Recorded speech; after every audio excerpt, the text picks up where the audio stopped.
Hello dear students, इस video में हम लेसन 10 एक गुड डीड के बारे में पढ़ेंगे।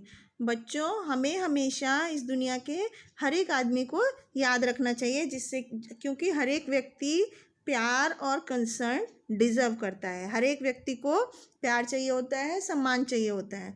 तो बच्चों, जो बेचारा बूढ़ा भिखारी होता है और अगर वो आपके दरवाजे पर खाना मांगने के लिए आता है, वो भी भगवान का ही बच्चा होता है। तो इसलिए उसको भी हमेशा प्यार और दया की भावना की ज़रूरत होती है। हमें कभी भी दूसरों को परेशान या दुखी देखकर उनकी मदद करनी चाहिए। तो इसी बात को समझने के लिए हम यहाँ पर एक स्टोरी पढ़ते हैं कि mister Joseph was a very rich man and could have almost anything he wanted.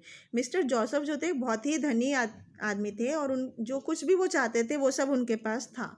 तो however he was not very happy in spite of his wealth. इसके बावजूद भी वो जो सब कुछ उनके पास था उससे वो खुश नहीं थे। तो I wish my Mac were a bit smart, mister Joseph would way to say to himself. Mister Joseph अपने आप से ये कहते थे कि उनका एक बेटा था मैक, कि वो अपने बेटे को चाहते थे कि वो थोड़ा सा और स्मार्ट हो जाए। तो mister Joseph had an 8 years old son. Mister Joseph का 8 साल का बेटा था। तो he was everything to him and on him he lavished love and affection and everything that money could buy. उनके पास वो सब कुछ था उसको देने के लिए, वो प्यार, वो मोहब्बत जो कि एक पैसे से भी जो कुछ वो खरीद सकते थे उस बच्चे को वो देते थे। But Mac was very slow to learn and understand what was taught to him. लेकिन जो मैक था वो सब कुछ बहुत ही धीरे धीरे सीख and it required much patience. तो जो मैक जो था वो चीज़ों को बहुत धीरे धीरे समझता था और सीखता था, जो कुछ भी चीज़ें उसको बताई जाती थी। तो time and effort on the part of his mother and teachers to teach him. तो जो उसको टीचर पढ़ाते थे या जो उसकी माँ थी, उनको बहुत ज़्यादा पेशेंस, समय और एफर्ट लगाना पड़ता था उसको किसी चीज़ को समझाने के लिए। So Mac had no friends and felt quite left out when he saw other boys and girls in group talking and laughing together and having fun.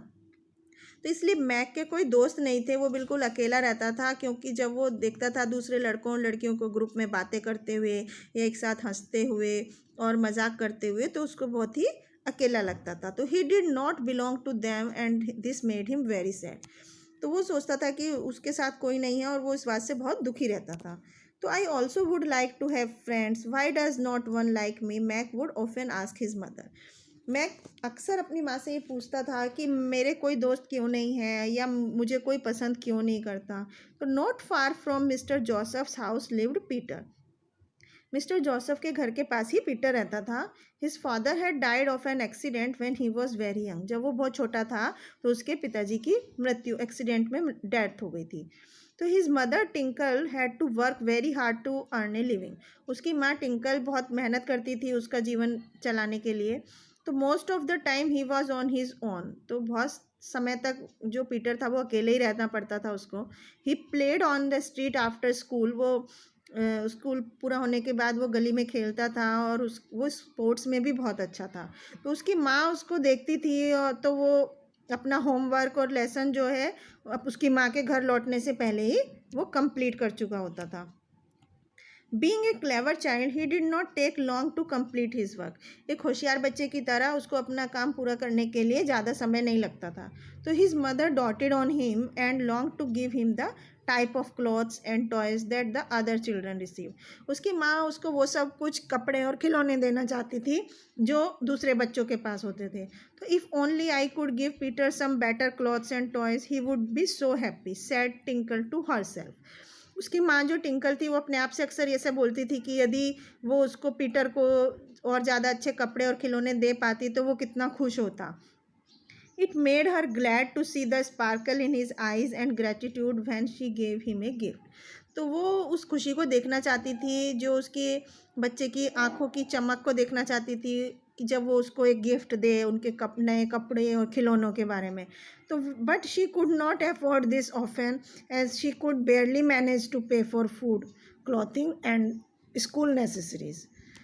लेकिन वो ये सब सहन नहीं कर पाती थी, क्योंकि उसके पास थोड़ा ही पैसा था और वो उससे उनका खाना, कपड़े और स्कूल की जो ज़रूरतें थी सिर्फ उनको ही पूरा कर पाती थी। तो tinkle spend all her leave and holidays in teaching Peter. तो टिंकल अपनी सारी छुट्टियां पीटर को पढ़ाने में ही खर्च कर देती थी। टेलिंग हिम स्टोरीज, उसको कहानियाँ सुनाती थी और उसको अच्छी अच्छी किताबें पढ़ाती थी स्कूल की लाइब्रेरी से लाकर। तो children said the principal one day, एक दिन प्रिंसिपल ने बच्चों से कहा कि बच्चों, I want all the students to take part in the forthcoming sports. आने वाले खेलों में मैं चाहता हूँ कि सभी बच्चे पार्टिसिपेट करें। तो Mac and Peter attended the same neighbourhood schools. तो मैक और पीटर जो थे वो पास ही के स्कूल में जाते थे, एक ही स्कूल में थे। तो स्पोर्ट्स डे आया और देयर वॉज मच एक्साइटमेंट, बहुत ज़्यादा लोगों में उत्साह था। तो the school had manage to get many sponsors and there were many prizes and gifts for all the events in addition to cups and medals. तो स्कूल ने बहुत सारे स्पॉन्सर मैनेज किए थे और वहाँ पर बहुत सारे प्राइज़ थे, गिफ्ट थे, कप्स थे, मेडल्स थे जीतने वाले खिलाड़ियों को देने के लिए। तो सारे स्टूडेंट्स उनके पार्टिसिपेट को बहुत ज़्यादा इनकरेज कर रहे थे, हिम्मत दे रहे थे। तो as one event followed another, एक के बाद दूसरी इवेंट हो रही थी, तो स्टूडेंट एक दूसरे को बहुत ही चीयर कर रहे थे, उनका उत्साहवर्धन कर रहे थे अपने अपने अपने फेवरेट कॉम्पिटिटर का। तो come on Manthan, run faster, his friend shouted. तो उसके दोस्त चिल्लाए कि मंथन तेज भागो। Neel Neel try harder shouted some others, कुछ दूसरे चिल्लाए नील के लिए कि नील थोड़ा और तेज भागो।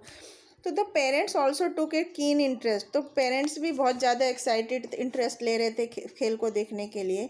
तो दे वर almost as excited as the children and had turned up in a large number। तो पेरेंट्स भी बच्चों की तरह बहुत ज़्यादा एक्साइटेड थे और वहाँ पर बहुत सारे पेरेंट्स आए हुए थे। तो it was now the turn off the younger children. अब छोटे बच्चों की बारी थी। मैक और पीटर एक ही एज ग्रुप के थे। तो मिस्टर जोसेफ बहुत ही बेसब्री से इंतज़ार कर रहे थे कि Mac would not finish last, कि मैक आखिरी में नहीं आएगा। तो they had coaxed Mac to participate against his will. तो उन्होंने किसी तरह से मैक को इस खेल में पार्टिसिपेट करने के लिए राज़ी कर लिया था कि मैक बेटा, you must take part in this race, his parents had urged him. उसके माता पिता ने उससे जिद की थी कि मैक तुम्हें किसी तरह इस रेस में हिस्सा लेना है। डू मेक अस हैप्पी, हमें खुश करो इसमें हिस्सा लेकर, जीत कर। This was the sack race and Mac could not be able to get very far. ये एक थैले की रेस थी जिसमें कि मैक बहुत दूर तक नहीं जा पाया। तो Peter was agile and fleet of foot and he was almost certain to carry away almost all the prizes in his age group. तो पीटर जो था वो बहुत ही चुस्त था और अपने पैरों पर खड़ा था बहुत ही ज़्यादा। तो उसने निश्चित रूप से वो सारे प्राइज़ जो उसके एज ग्रुप के थे वो सब जीत लिए थे।